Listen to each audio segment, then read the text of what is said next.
하나님이시니라 하시니 무리가 듣고 그의 가르침에 놀라더라. 아멘. 25절에 보면 마태는 우리 중에 바르헤민이라는 의구를 첨가합니다. 그래서 이 이야기가 단순한 가정사 이상의 것으로 유도시키고 있습니다. 우리 중에 하면서 공동체적인 것으로 이제 유도를 시키죠. 비록 극단적인 얘기는 하지만 실제로 수원에서 이런 종류의 일이 있을 수도 있다라는 겁니다. 사두개인들이 이야기에서는 6명의 형제 중 아무도 큰형에게 후사를 이어주지 못했다. 그리고 그 아내의 죽음으로 문제가 발생합니다. 즉 부활 때 그 여인은 누구의 아내가 될 것인가? 그 형의 후사를 이어줬으면 그러면 그 형의 여인인가? 이거는 우리가 고민하는 문제들이죠, 그죠? 그럼 그 형의 후사를 이어준 그 씨를 태어나게 한 그 동생의 여인인가? 우리 이제 안에 이런 생각들, 부질없는 생각들인데요. 성경에서부터 비롯된 파생된 진리에 다가가기 위해서 그릇된 것을 파괴하는 이런 이제 사고들은 필요하다라는 겁니다. 이 질문에 이어지는 마지막 구절, 그들이 다 그를 취하였다라는 말은 토비스의 동의 의와 다릅니다. 토비스는 어떻습니까? 취하기 전에 죽어버렸어요. 모두 다 그 여자와 성적으로 가진 결혼을 했다는 의미가 들어있습니다. 그래서 실제로 각자가 그녀의 남편이 되었다는 사실을 명확하게 드러내고 있습니다. 그러면서 어떤 식으로 이끌어가고 있습니까? 이 당시에 육체 관계를 가지면 신랑의 자격이다 라고 하는 다소 어떤 면에서는요 동물적인 본능성에서는 조금 어긋나는 모습들을 가지고 있습니다. 그러나 윤리적인 모습에는 이제 맞는 모습을 가지고 있는데 사람이 이제 우리는 또 이때 이제 지나면서 이런 생각을 합니다. 과연 우리 인간의 삶이 진리를 빼놓고 그렇게 윤리적이었던가? 라는 것. 과연 같이 몸을 섞은 사이가 끝까지 책임진 이런 사회였던가? 라는 것. 사실은 어거지로 우기고 있는 모습들. 선지자에게 와서, 그리고 예수 그리스도라는 선지자는 하나님이십니까? 하나님께서 와서 어떤가 하면 인간의 윤리는 지금 올바로 지켜주고 있습니다라고 다소 어거지를 서고 있는, 우리는 선악과의 능력만 가지고도 윤리라고 하는 엄청난 거대한 아이덴티티를 갖다가 가지고 지금 사회에 제시하고 있고 실천하고 있습니다 하는 이런 모습들. 실제 이런 거 안 나왔다도 우리는 이제 이렇게 들어가야 된다. 왜냐하면 깊숙한 곳에서 꿈틀거리고 있는 반역에 대한 욕망들, 사탄의 괴계들은 하나님에 대한 대적을 언제나 전제하고 있고 산정하고 있기 때문입니다. 선악과가 뭐가 나쁩니까? 우리가 이게 선악과로서 가장 완벽한 질서체계를 완성했는데 윤리입니다 라고 하는 어거지를 서는 거죠. 이 선악과를 가지고 가장 완벽한 복지체계를 구축했는데 과학입니다 라고 하는 이제 이런 것들 생각하면서 쭉 갑니다. 사도개인들이 잘못은 첫 번째 부활을 부인하는 것입니다. 예수께서는 그들의 잘못이 성경과 하나님의 권능에 대한 무지에서 비롯된 것이라고 말씀하십니다. 즉 그들 자신이 정경인 모세 오경조차도 알지 못한다는 것입니다. 하나님의 권능은 분명히 최후의 종말든지 부활해서 죽은 자들을 일으키실 하나님의 능력을 나타내고 있습니다. 고린도전서 6장 14절에 보면 이런 모습들이 나와 있죠. 자, 이제 여기서 우리가 좀 생각을 합니다. 아까 같이 전영기 목사님이나 쭉 이야기를 같이 하면서 김재희 목사님 이야기를 하면서 내가 던졌던 이야기들인데 지금 생각하니까 여기에 주제에 서도 충분히 되겠다 싶어서 제가 이야기를 합니다. 어떤 이야기들인가 하면요, 우리가 성경이라든지 복음의 진리를 알기 위해서 어떤 걸 갖다 쓰는 것일 때 신학을 갖다 쓰는 어리석음이나 무지가 아니고 신학을 갖다 쓰는 그 뭐라고 이야기합니까? 나약함, 불성실함, 이걸 가지고 있다. 그 무슨 말인가 하면요, 신학의 무게가 약하다는 이야기가 아니고 신학은 성경에서 도출된 것인데 성경을 가지고 그 어려운 성경을 좀 더 쉽게 하기 위해서 신학이라고 하는 알파벳을 세상에 던지는 거거든요. 근데 사람들은 착각을 합니다. 신학이 뭔가 위에 있고 성경이 뭔가 간단한 것처럼 생각하는데 어떤 신학이든지 성경에서 도출 안 된 것이 없죠. 그러니까 실제 신학자들이 오류가 이제 그 신학자일 수가 없는 게, 목사들이 오류가 선지자일 수가 없는 게 뭔가 하면 신학으로부터 성경에 들어오면 이거는 전부 다 초등 한문밖에 할 수 없다는 겁니다. 왜냐하면 신학이란 것이 성경을 설명하기 위해 가지고 어린 애들에게 설명하기 위해서 쉽게 제출하는 방식이란 말이죠. 자, 이런 거죠. 자, 1-1은 2야. 이렇게 하고 신학은 어떤 이야기를 합니까? 2라고 하는 것은 약속된, 규정된 숫자라고 봤을 때요. 진리는 아니지만, 어떻게 하면 어린애한테 설명하기 위해서 사과가 하나 있어. 이 사과가 하나 더 있으면 몇 개가 있는 거야 하는, 이게 신학인 거예요. 그러니까 어떻는가 하면 선지자는 어디로부터 출발해가 신학으로 나아가야 되는가 하면 성경에서 출발해서 신학을 던져야 되는데, 신학에서 출발해갖고 성경을 이야기하려고 하니까 이 모순이 생기는 거죠. 어떤 것들입니까? 자, 1-1은 2야 있을 때도 이 사과 하나에서 사과 하나 2개를 주면 뭐가 되는가 했을 때 이 사과 하나에서 하나씩 2개, 이거 하나 더 주면 몇 개야? 2개입니다. 이렇게 했죠. 그러니까 1-1은 2야 하면 벙점입니다. 왜 그런가 하면요, 더하기란 개념은 요 개념인데 하면서 이걸 설명을 해야 되는데, 더하기 개념도 이야기하지 않고 이렇게 이야기하는 게 신학이란 말이죠. 그러니까 더하기 개념이 성경에서 나왔으면, 곱하기 개념에서 성경이 나왔으면 신학이라는 것은 어떻는가 하면 그걸 잘 이해하기 위해서 2 곱하기 2는 2가 이렇게 2개 있는 거야, 2 곱하기 3은 2가 이렇게 3개 있는 거야 하면서 손가락으로 가르쳐주는 게 신학이라는 이야기죠. 근데 곱하기를 가르치지 않고, 야, 요거 2개짜리가 이렇게 3개 있으면 몇 개야? 6개야. 그래서 2 곱하기 3은 6이야. 이렇게 하면 그 곱하기 개념을 알 수 있습니까?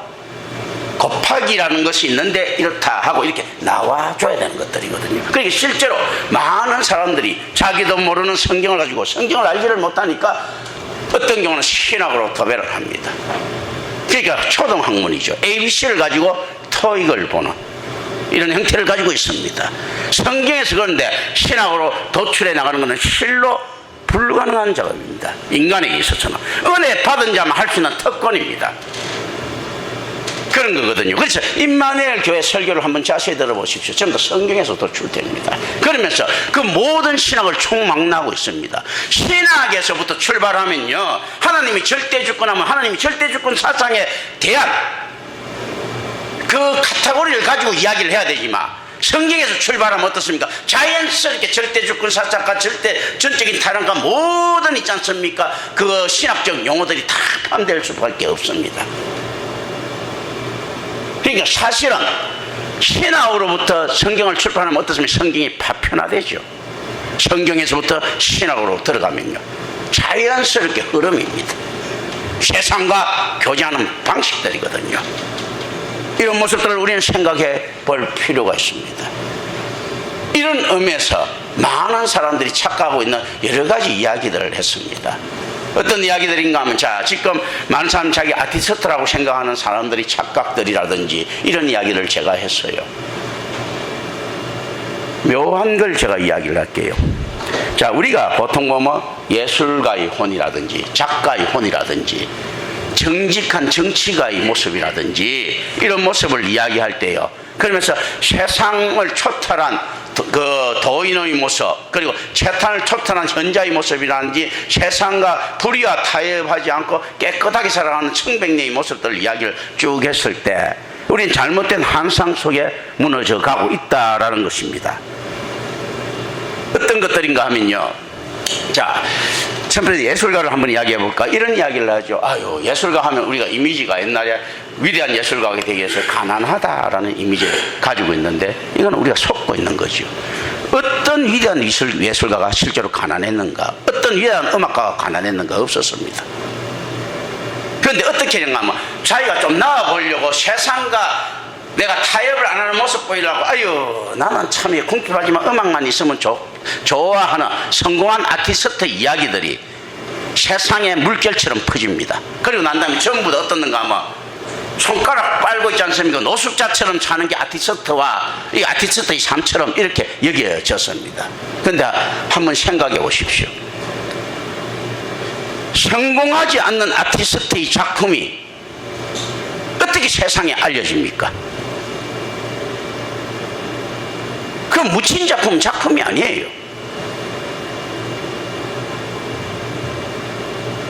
쇼팽이 천원고향곡이나 뭐 영웅고향 교향곡이나 뭐 이제 합창이라든지 이런 게 세상에 안 나오면 작품이 아니에요. 그냥 위대한 작품이 아닙니다.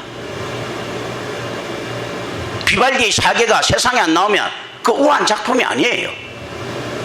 람브란트의 야경꾼이 세상에 있지 않으면 알려지지 않으면 작품이 아니에요. 그냥 소멸돼 가지고 없는 작품들입니다. 그 사람들에게 필연적으로 뭐가 있습니까? 예술가의 혼을 띄워주는 상업이 있다는 겁니다. 특히 미술에 있어서는 더더욱 그렇죠. 미술가 전문가의 눈이라는 것만큼 썩은 동태 눈가리가 없습니다.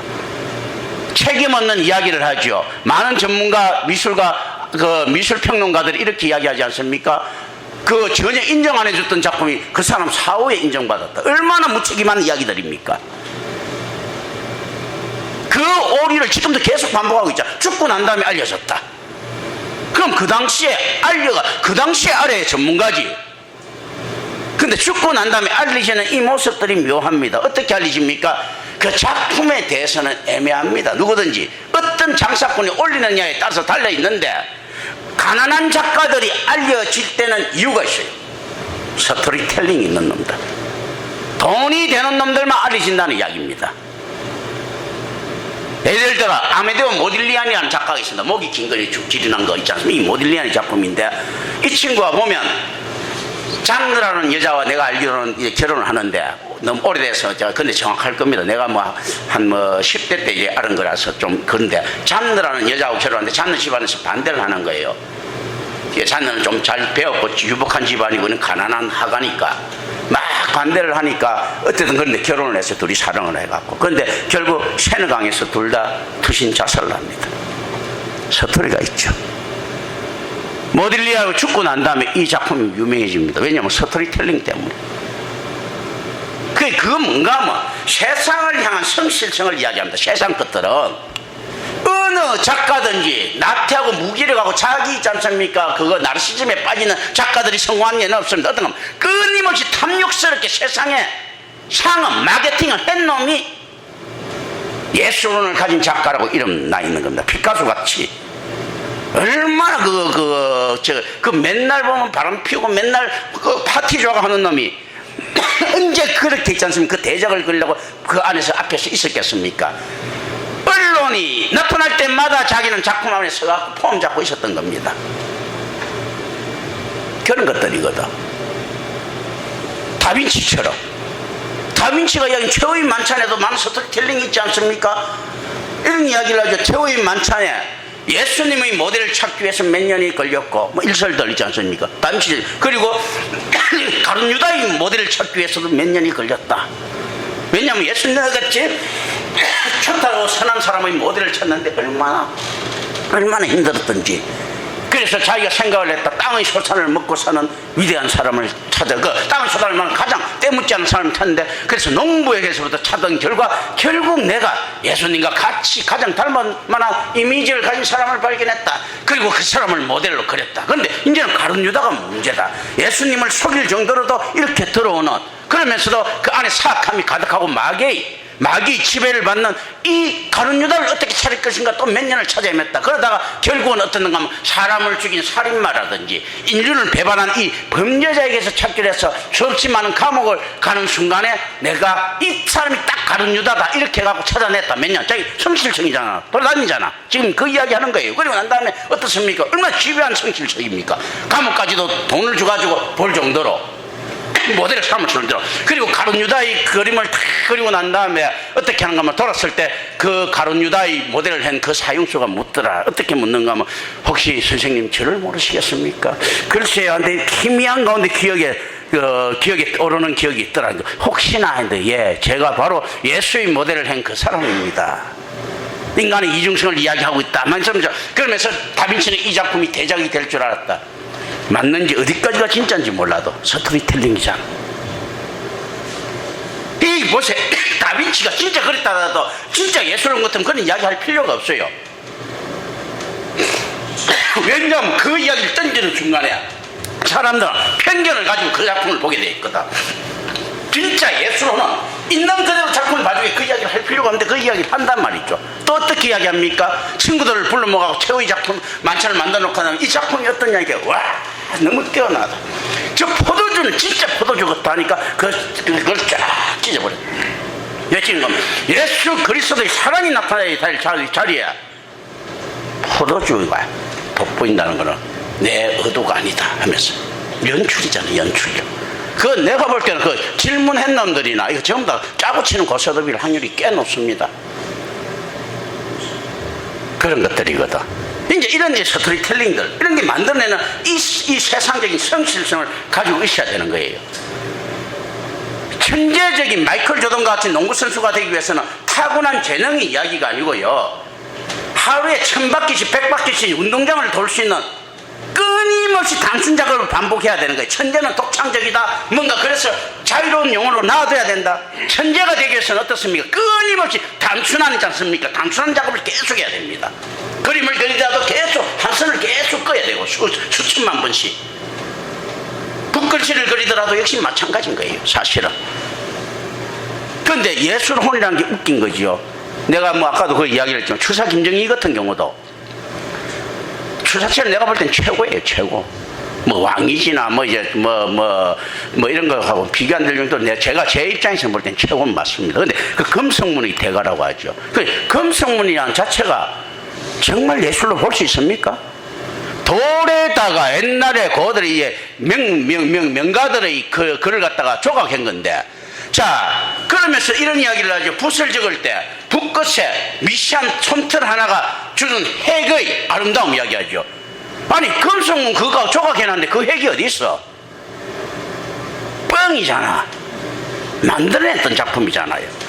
그리고 정말로 그 정도 미시할 것 같으면 사람은 있지 않습니까? 똑같은 환경에서 똑같은 일자를 하나 섞을 수 있을 것 같습니까? 중력이 다르고 컨디션이 다르고 붓의 무게가 다르고 찍었던 그 액체가 다른데 어떻게 일률적으로 똑같은 그 환경에서 그렇게 적어낼 수 있단 말인가? 환경에 적응해가고 변화돼서 비슷하게 나오는 것들이잖아요. 그런데 초질감 같은 것처럼 이렇게 평가해 주잖아. 뭡니까? 속일 수 있죠. 진리는 그런 게 아니죠. 처음부터 끝까지 똑같은 거예요. 그런데 어떤 점은 인간이 만들어낸 모든 예술, 자, 인간이 하나님에게 반역하는 모습들입니다. 어떤 모습들인가 하면 하나님께서 이 우주를 아름답게 창조하셨습니까? 우리도 예술혼이 있습니다. 우리도 똑같이 그려낼 수 있고 이렇게 아름답게 그려낼 수 있는 예술혼이 있습니다. 근데 다 뻥이지 않습니까? 지구가 움직이고 있는데 어떻게 똑같은 위치에서 똑같이 선을 끊느냐 말이야. 같다고 하면 거짓말이지. 그러면서 전문가들이 이야기합니다. 아유, 이거는 왕기기 작품 맞습니다. 김정희 작품 맞습니다. 딱 보면 알잖아. 뭐 이거 알고, 아유, 이 맞습니다. 이 자체가 가짜 감정이잖아. 무슨 왜 가짜 감정인가 하면요, 김정희가 오늘 그린 거하고 어제 그린 거하고 다를 건데 그것도 못 알아내고 유사품은 진짜라고 이야기하고 있지 않습니까? 어제의 김정희와 오늘의 김정희는 달라요, 그죠? 그런데 아유, 김정희 작품입니다. 이 자체가 뭡니까?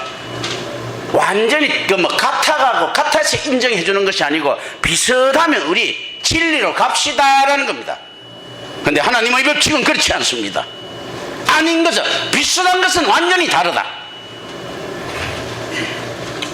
진리와 같은 것은 완전히 거짓이라는 것이 하나님의 법칙입니다. 경건해 보이는 것이라고 다 진리 아니라는 거죠. 그 왜냐하면 우리가 경건을 갖다가 판단할 능력이 없기 때문이거든요. 이들이 지금 이야기 묻는 요치들은 어떤 이야기들입니까? 세상의 도덕을 가지고 하나님의 것을 들어왔잖아요. 수원제도가 이랬는데 이거 어떻게 하려니까, 어떻게 처리하려니까 하고 들어왔지 않습니까? 수원제도가 틀렸는데, 수원제도라는 진리를 가지고, 선악과에 의한 도덕률의 진리를 가지고 왔는데 성경이라고 하는 이 상황적 지식은 어떻게 대처하렵니까? 이렇게 묻는 거잖아. 성경이라는 진리가 나타났는데 수원제도라고 하는 이건 어떻게 지금 해야 됩니까? 이게 아니고 세상 것을 올바르다고 들이매고 예수님 어떻게 하실 겁니까? 이거 어떻게 해결할 거예요? 이 이야기를 하고 있지 않습니까? 우리는 어떻습니까? 자기 자신의 여건에 비춰서 하나님을 평가하고 성경을 이야기하고 있지는 않습니까? 제가 이렇게 묻는 거는요, 하고 있다는 이야기예요.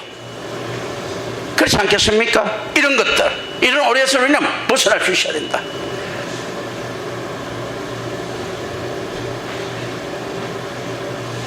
절대 음감을 타고난 음악가가 있다. 저 천재야. 목소리가 너무 뛰어난 음악가, 뭐 조수미가 목소리가 천상의 목소리하고 카라얀 이야기에서 그 세계적인 지휘자 카라얀이 말이야, 음악의 신이라고 부르는 카라얀 이야기에서 뭐 이렇게 이야기하죠. 조수미가 그 목소리 만들기 위해서는 수도 없이 있지 않습니까? 아름다운 목소리 내는 게 아니고 고함을 질러야 됩니다. 소음 고성방가를 내야 되는 거예요. 계속 그걸 끊임없이 반복해야 돼. 듣기 싫은 소리를 계속 반복해야 됩니다. 그래야 그 목소리가 나오거든. 뭐 카라얀이 지휘하는 것, 철학적 그 의미를 부여했다. 번스타인이 지휘하는 것, 이에서 뭐 유대인이 혼이 들어가 있다. 개뿔 같은 소리예요. 이들이 안에서 그래서 움직이는 것이 아니고 기계적으로 음악만 틀면 이렇게 움직이도록 지가 습관된 로봇처럼 습관된 모습들이 있다는 거죠. 천재성을 따라 움직여버리면 박장났단 맞습니다. 규칙에 따라서 움직이는 거죠. 그 뭡니까? 노전 세뇌된 모습들. 콩나물 대가리가 막 올라가고 막 세뇌가 돼야지만이, 그래야지만이 응감이 나타나는 겁니다. 묘한 것들 아닙니까? 그래서 성실성이라든지 이런 거 빼놓고 나면 아무것도 할 수 없는 인간의 재주를 갖다가 천재적이라고요. 과연 자 천재적이라고 하면, 그리고 그 높은 고음이 깨꼬리보다 더 높은 고음을 낼 수 있겠습니까? 그 빠른 우사인 볼트가 치타처럼 빠르게 달릴 수 있겠습니까? 우주가 폭발하는 갱음만큼 거대한 소리를 낼 수 있겠습니까? 가장 미약한 소리를 내면서 천상의 소리, 얼마나 오만한 것들입니까?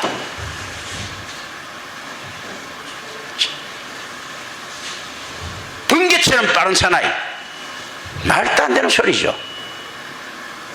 100m 겨우 한 9초 뭐 이렇게 뛰면서 번개처럼 빠른, 번개는 일주에 지구를 7바퀴 반을 도는데 그 말이 되는 소리입니까?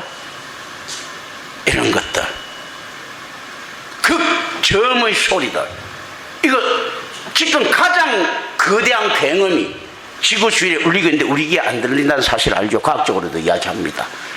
그럼 어떻습니까? 이 고음은 우리 귀에 가장 저음으로 다가오는 거예요. 고막도 터지지 않고. 이런 조화를 인간은 조금이라도 표현해낼 수 있겠습니까? 그런데 무슨 천상의 소리라고.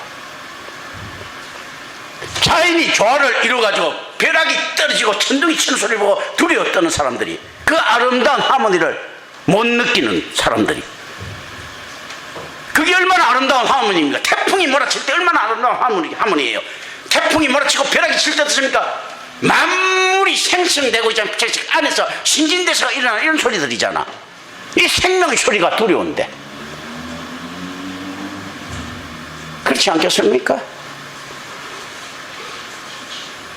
그리고 가장 옆에 가까운 곳에서 바퀴벌레가 기어가나 생명을 움직이는 그 절박한 소리 우리 못 듣고 있지 않습니까? 이 생명, 온 생명을 걸고 움직이는 이 음을 우리는 못 듣고 있는데, 그렇지 않습니까? 이걸 가지고 능력이라고 하면서 감히 하나님을 평가합니까? 이 사두개인들처럼. 사두개인들이 이야기에서 제기되는 문제는 현재의 생활에서 미래의 생활을 부정확하게 상상으로 추정하는 것에 기초했다는 것입니다. 부활의 삶은 많은 면에서 현재와의 영속성을 가질 수는 있습니다. 그러나 적어도 결혼이 없다는 점에서는 현재와 다르다. 우리는 그리스도의 신부가 될 자들이죠. 성경에서는 분명히 그렇게 제시를 하고 있는데 결혼 이야기를 꺼냅니다.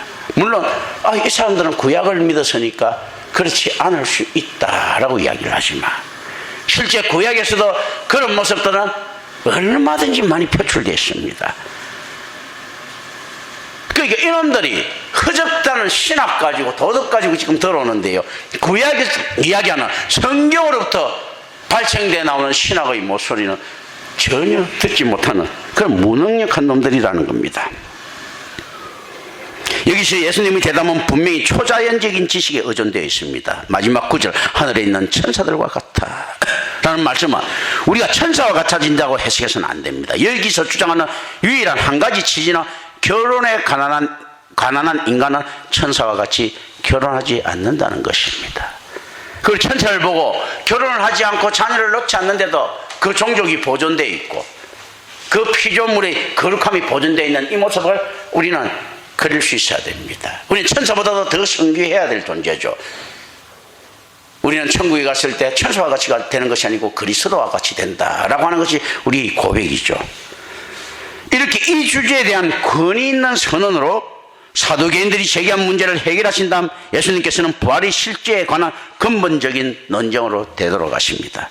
죽은 자의 부활을 논할진대 라는 구절은 처음의 문제로 돌아가서라는 의미입니다. 다시 처음에 다시 들어가서 한번 이야기해봐. 우리 죽은 자의 부활을 논하려고 하는데 니들 가져오는 이 허접 쓰레기 같은 이야기들 말고 진짜 처음으로 돌아가서 다시 이야기해보자 이건 거죠.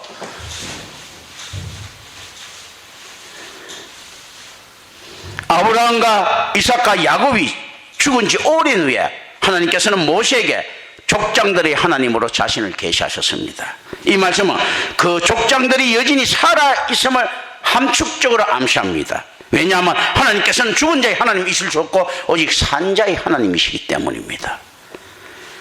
땅은 장래에 있을 부활의 실제를 준비하는 것입니다. 땅은 영영이 하나님의 것이다. 그리고 이렇게 이야기하지. 만약 이놈들의 이야기가 이렇다면 우리는 족보가 개족보가 되죠. 아브라함도 아버지라고 부를 수 있다면 예수 그리스도를 통해서 부를 수 있는데 아브라함도 아버지라고 부르고 이삭도 아버지라고 부르고 야곱도 아버지라고 부르며 개족보지 뭐죠. 오이디푸스 컴플렉스에 걸린 것도 아니고 일락테라 컴플렉스에 걸린 것도 아니고 개족보지 않습니까? 근데 실제로 어떻는가 하면 그리스도의 신부라는 말들이 이런 것들을 해결하죠. 우리 모두가 똑같이 신부된 자로서 하나님의 자녀들이죠. 또 그런 부분들. 이런 이유로 마태복음 8장 11절에서 마태는 동서로부터 많은 사람들이 족장들과 함께 천국에 앉게 되는 재림의 때를 말할 수 있었습니다. 이 시대의 입장에서 수용했을 때 예수님의 주장은 특이하고 일반적으로 사용된 랍비식 성경 논정의 규칙을 따르지 않습니다. 이것은 선지자의 특징들입니다. 어느 곳에서도 옛날에 사내 들인이 해석했던 모세의 오경을 이사야나 예레미야는 따르지 않아요. 하나님께서 주신 감동 그걸 가지고 본질에 그대로 들어갔습니다. 예수님과 사두개인들 사이에서 대화를 듣는 무리들이 그것을 가르치며 놀랍니다. 이 말은 산상설교 다음에 기록하는 마태복음 7장 28절과 의순을 제하면 추구적으로 일치합니다. 선생으로서 예수님의 지혜는 적대자들의 공격에서도 또다시 이제 입증이 되는데요. 우리는 이걸 생각을 합니다. 이 질문들은 사실 마귀가 우리에게 계속적으로 던지고 있는 질문들 아닙니까? 성경에 가지고 있는 모순적인 모습들에 여러분들은 탈출구를 마련하고 놓고 있지 않습니까? 에이, 성경이 읽어보니까 좀 과한 것 같아. 그러면 어떻습니까? 성경이 부분적으로 틀릴 수 있다는 것은 전체적으로 거부할 수 있다는 것입니다. 성경에 대해서 조금의 의심이라도 감추고 있다는 것은 완전한 진리는 아니라는 이야기거든요.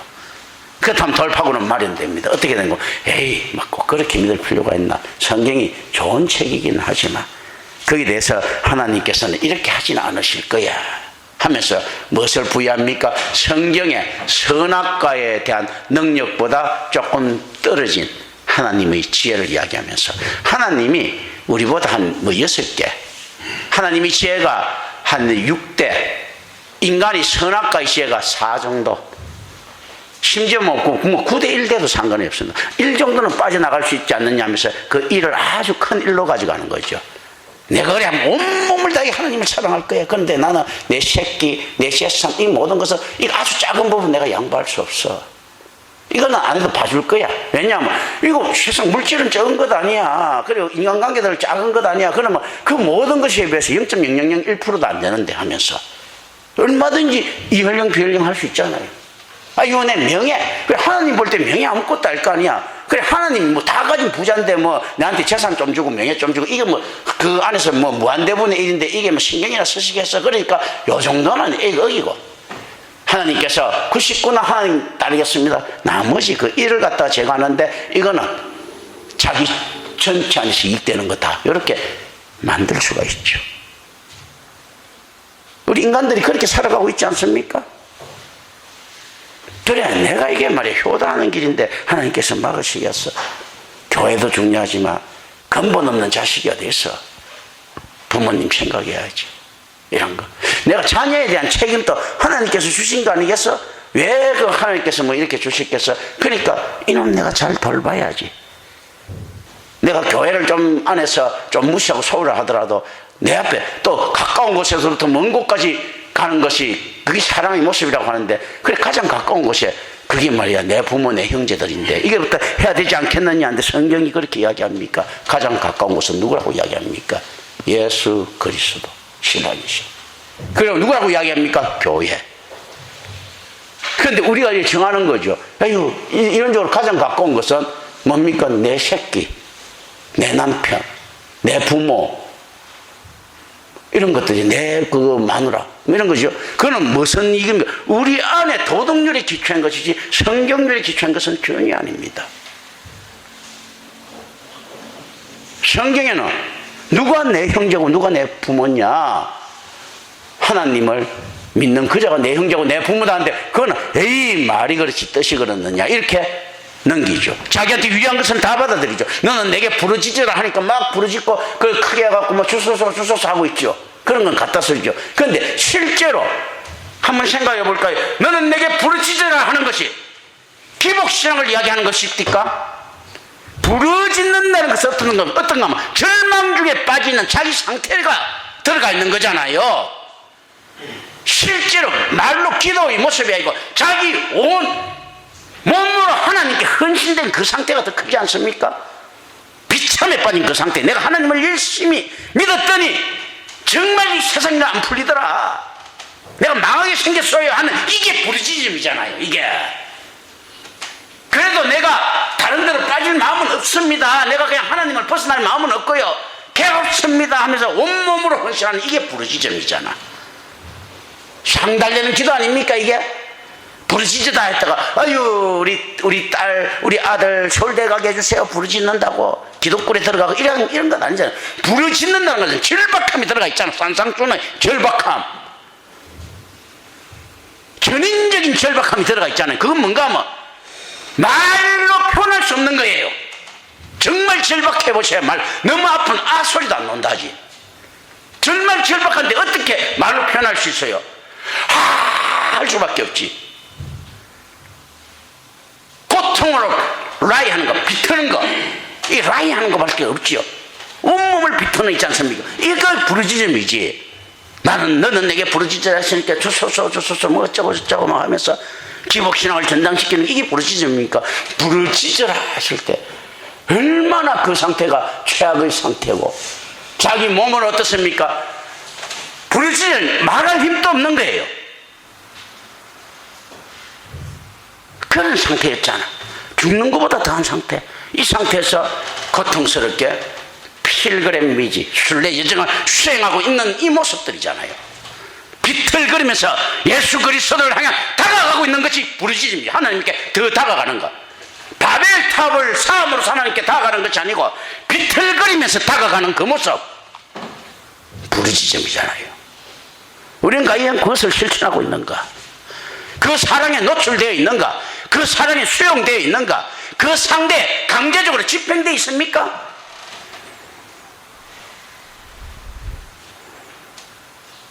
윤리나 도덕적인 모습을 하나도 지키지 못하면서도 그 안에서 윤리나 도덕은 내가 언제라도 지킬 수 있으니까 뭐 오늘 못 지키면 내일 지키지. 그러면서 또 어떻게 하겠습니까? 이 윤리 도덕 가지고 내가 예수 잘 믿어볼 테니까 뭐 그것까지만 하나님 하셔야 대충 하세요. 이렇게 하는 것이 우리 신앙입니까? 마귀는 항상 묻습니다. 야, 이 형사, 이 수원제도 어떻게 해결할 것인가? 이렇게 묻습니다. 세상에서 주어진 이 재산 누구 것인가? 이렇게 묻습니다. 어떻게 또 묻습니까? 네 끼라고 묻습니다. 우상이죠. 도둑질 하지 마라. 무슨 뜻입니까? 자기가 벌었다고 자기 것으로 생각하는 것은 청지기가 아니고 도둑놈이죠. 하나님의 것을 자기처럼 생각하는 것, 수원제로 하고 하나님께서 주어진 배필을 자기 배필이라고 생각하는 도둑놈들이잖아. 그리고 창조주신 하나님 앞에 자기 것이 있다고 생각하는 우상숭배자잖아. 자기가 하나님과 같이 되어버린 자들이지 않습니까? 부자는 절대 천국에 못 이른다고 했죠. 부자가 어떤 의미라고요? 자, 빌 게이츠 같이 돈 많은 사람들은 천국에 못 갑니까? 했을 때 갈 수 있죠. 청직이면 돼. 그런데 노숙자라도 1,000원짜리 동전, 100원짜리 동전 하나 있더라도 그게 내 거라고 생각하면 부자인 거예요. 하나님 앞에서 자기 것을 주장하는 거, 땅은 영영이 내 것이라고 하는데 자기 거라고 주장하는 거, 이 땅의 소산들 중에 땅의 것이 아닌 게 어디 있습니까? 땅은 영영이 하나님 것인데 거기 나왔던 동전 쪼가리, 밥 쪼가리 뭐 이거 전부 다 자기 거라고 이야기를 하면 부자죠. 집게 있으니까. 아무도 집게 없는데 제일 상대적인 부자지 않습니까? 다 하나님 것인데 집 거 가진 놈들 부자지 않습니까? 이렇게 이야기하는 것들 도둑놈들이지 않습니까? 도둑질하지 말라는 것은 내가 버렸다고 내 마음대로 쓰는 것들, 그거 내 거, 그럼 천직이 아니고 자기 거라는 이야기지 않습니까? 하나님 것을 도둑질하는 자죠. 불의한 청지기를 보고 하나님께서는 현명하다고 하십니다. 하나님의 것을 가지고 세상에 자기의 유익을 위해서 나눠주는 자를 현명하다고는 하시는데, 그 도둑놈은 자기 거라고 자기가 챙기려고 하는 만 달란트 빚지면서 200데나리온 탕감해 내준 그 놈은 나쁜 놈이라고 합니다. 우리는 어떻게 살아갈 것입니까? 이런 질문들은 항상 지금 예수님 안에 직면된 이 질문들은 우리 그리스도인들은 항상 받는 질문입니다. 왜냐하면 그리스도의 제자도가요, 우리가 어떤 꼬라지로 살아가는가 하면 예수님 꼬라지로 살아가는 거거든. 예수님 꼬라지로 살아가니까 세상에서는 꼬우니까 어떻게 묻는가 하면 바리새인이나 서기관이나 이런 꼬라지로 우리한테 물어옵니다. 그 꼬라지로 물어오는 것을 갖다가 뭐라고 이야기하는가 하면 전문용어로 마귀의 시험이라고 이야기합니다. 그때 그리스도인들은 어떻게 대응하는가 했을 때는요, 진리로 답변한다는 겁니다. 기도합니다. 오늘 오신 아버지 하나님 감사합니다. 우리 주 예수 그리스도 이름으로 기도드립니다. 아멘.